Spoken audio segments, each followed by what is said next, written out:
విజనున్న నాయకుడు.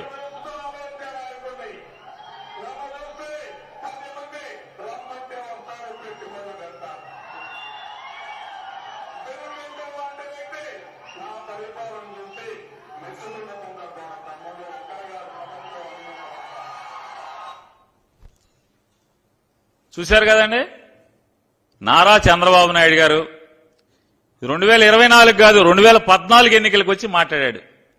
నిన్నేం మాట్లాడాడు? 2024కి వచ్చి పోర్టు పూర్తి చేస్తాను, మళ్లీ పరిశ్రమలు తెస్తాను, రేపల్లికి రైలు మార్గం వేస్తాను.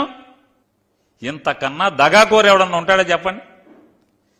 ఇది నేను ఇట్లాంటివి మాట్లాడితే నన్ను బూతులు తిడుతున్నా అని మాట్లాడతాడు. ఇది బూతులా? ఎవరు బూతు? ఇది కాదా బూతు? ఇది కదా బూత్ అంటున్నా. ఇన్ని సొల్లు కబుర్లు చెప్పినటువంటి సొల్లు కబుర్ల చంద్రబాబు నాయుడు